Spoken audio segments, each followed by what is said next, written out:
अवधूत चिंतन श्री गुरुदेव दत्त श्री स्वामी समर्थ तुम्हा सर्वांचं आपल्या चॅनलमध्ये खूप खूप स्वागत करते आणि आजच्या या नवीन व्हिडिओला सुरुवात करते.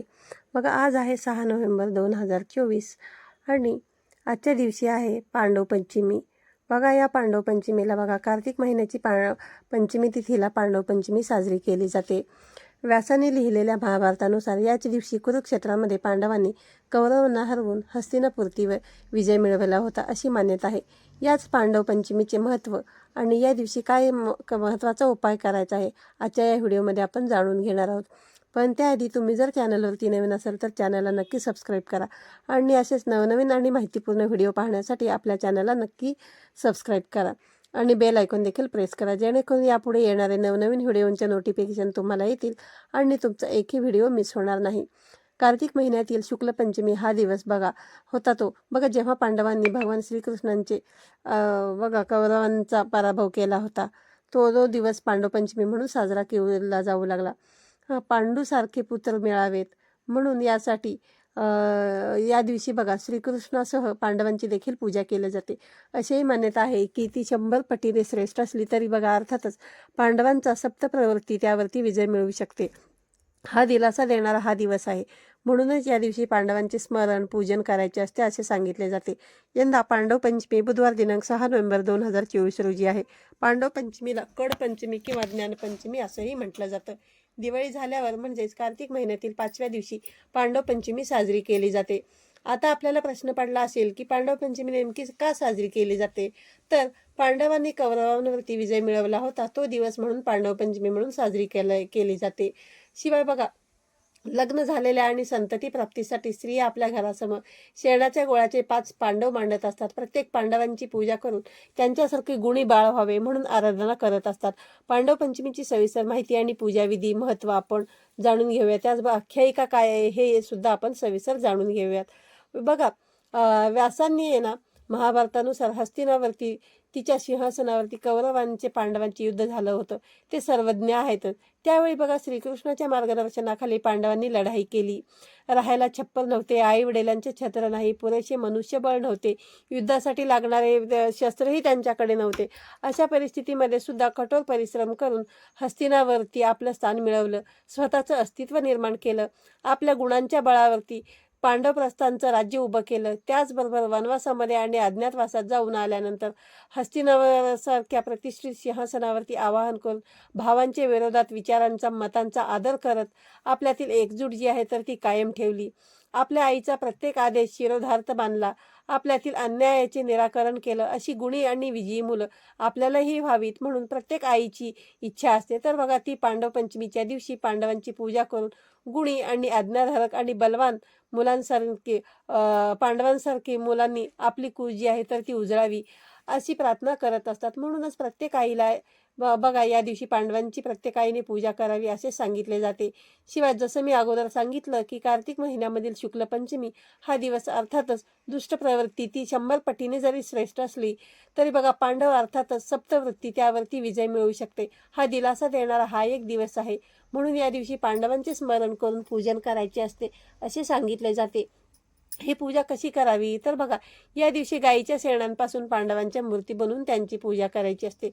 बघा शहरी भागामध्ये ना जर तशी व्यवस्था नसली तरी निदान आहे ना कृष्णांची पूजा करून आणि पांडवांचे स्मरण करून लोणी आणि खडीसाखरेचा नैवेद्य दाखवून मानस पूजा देखील तुम्ही करू शकतात असं सुद्धा म्हटलं जातं. बघा, पांडवांच्या चरित्राविषयी जर तुम्हाला सांगायचं झालं तर पांडव जे आहेत ना ते हे 5 भाऊ होते. त्यांची नावे भीम, अर्जुन, नकुल, सहदेव आणि युधिष्ठिर हे असे 5 भाऊ होते. बघा, युधिष्ठिर हा धर्मनिष्ठ आणि तत्ववादी होता. भीम त्याच्या शारीरिक सामर्थ्यासाठी प्रसिद्ध होता. अर्जुन हा एक महान योद्धा होता आणि धनुर्धारी देखील म्हणून जगप्रसिद्ध होता. नकुल हा एक निपुण घोडेस्वार आणि धर्मनिरपेक्ष होता, प्राणीतज्ञ होता. सहदेव तलवारबाजी आणि त्रिकालदर्शी होता. या 5 व्यतिरिक्त महाबली कर्ण हा देखील कुंतीचाच पुत्र होता, परंतु त्याची गणना पांडवांमध्ये होत नाही, कारण जन्म झाल्यानंतर कुंतीने त्याला सोडून दिले होते.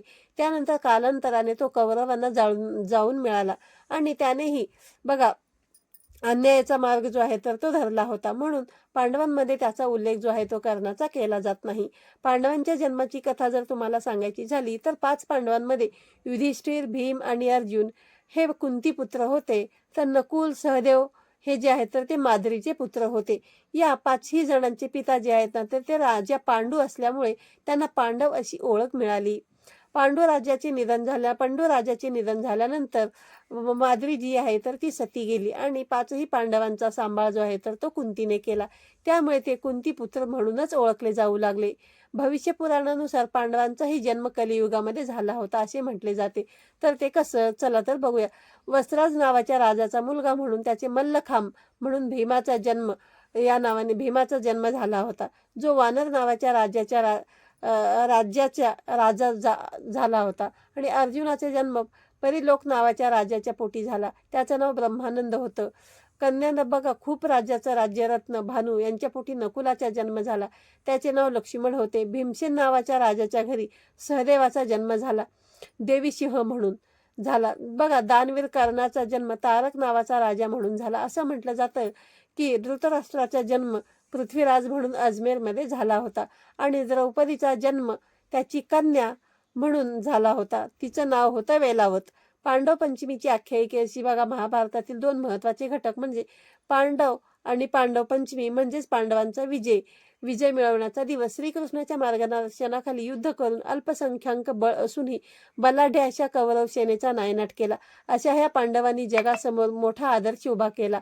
पांडवांसारखे गुण आपल्यामध्ये यावे यासाठी हा जो दिवस आहे तर तो साजरा केला जातो अशी मान्यता आहे. शिवाय बघा, युद्धात हरल्याप्रमाणे, कबूल केल्याप्रमाणे 12 वर्षे वनवास आणि 1 वर्ष अज्ञातवास देखील त्यांना काढावा लागला होता. कार्तिक शुक्ल पंचमीला पांडव अज्ञातवासामधून प्रकट झाले होते. ज्याप्रमाणे ऋषी पंचमी साजरी करत असतो त्याचप्रमाणे भारतीय संस्कृतीमध्ये पांडव पंचमीला देखील अनन्यसाधारण महत्त्व असल्याचं सांगितलं जातं. पांडव पंचमीला लाभ पंचमी, सौभाग्य लाभ पंचमी असेही म्हटले जाते. हा बघा, दिवाळी सणाचा शेवटचा दिवस आहे जो पंचमीच्या दिवशी साजरा केला जातो. सौभाग्य म्हणजे सौभाग्य आणि लाभ म्हणजे चांगला नफा. त्यामुळे हा दिवस भाग्याचा आणि शुभ मानला जातो. बघा, या दिवशी पूजा केल्याने लाभ, सौभाग्य आणि जीवन, व्यवसाय आणि कुटुंबामध्ये प्रगती होते अशी मान्यता आहे. भारतातील काही भागांमध्ये लाभपंचमीच्या दिवशी अनेक जण पूजा करत असतात, बुद्धी आणि ज्ञानासाठी प्रार्थना करत असतात. बघा, या पंचमीच्या दिवशी अनेक जण व्यवसायाच्या ठिकाणी लक्ष्मीपूजन सुद्धा करत असतात.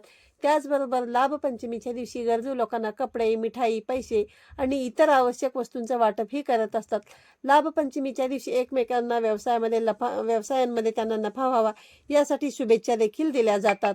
तर बघा, या दिवशी दान करण्याला ना विशेष असे महत्त्व असल्याने या दिवशी गरजू व्यक्तींना अन्नदान, वस्त्रदानासह आर्थिक मदत देखील करावी. असं केल्याने माता लक्ष्मीची कृपा आपल्यावरती राहते अशी मान्यता आहे. प्रत्येक व्यापाऱ्याला बघा किंवा व्यावसायिकाला आपल्या व्यवसायामध्ये वृद्धी व्हावी असं वाटत असतं. त्यासाठी बघा, हा लाभपंचमी जी आहे ना तर ती फायदेशीर ठरू शकते. या दिवशी हिशोबाचेही पूजन केल्याने, कारण त्यानंतर हिशोबाच्या वहीचं सुद्धा पूजन करून त्याची पूजा केल्याने आणि त्याच्यानंतर त्याच्यामध्ये तुम्ही हिशोब लिहिण्यास सुरुवात केल्याने, असं केल्यास माता लक्ष्मीची कृपा प्राप्त होते. आणि बघा, लिखाण करण्यापूर्वी आहे ना वहीच्या पहिल्या पानावरती मध्यभागी शुभ आणि लाभ लिहिल्याने आपल्याला लाभ होत असतो आणि शुभ लाभ लिहूनच आपल्याला हिशोब जे आहे तर तो लिहायला सुरुवात करायची असते. या दिवशी माता सरस्वती, माता लक्ष्मी, श्री गणेश यांची पूजा करून त्यांची आरती करून त्यांना मिठाईचा नैवेद्य दाखवायचा असतो आणि त्यानंतरच प्रसाद वाटप करावा अशी देखील मान्यता आहे. बघा, अशा प्रकारे पांडव पंचमी साजरी करण्याला विशेष असे महत्त्व आहे. अशा या पांडव पंचमीच्या दिवशी पांडवांचे स्मरण करत आणि माता लक्ष्मीचे पूजन करत आपण ही बुधवार दिनांक 6 नोव्हेंबर 2024 रोजी पांडव पंचमी नक्की साजरी करूया. तर बघा, तुमच्या भागामध्ये पांडव पंचमी जी आहे तर ती कोणत्या पद्धतीने साजरी केली जाते हे कमेंट करून नक्की सांगा आणि त्याचं काय विशेष महत्त्व आहे हे सुद्धा तुम्ही कमेंट करून मला सांगू शकता. व्हिडिओ आवडला असेल तर व्हिडिओला लाईक करा, शेअर करा.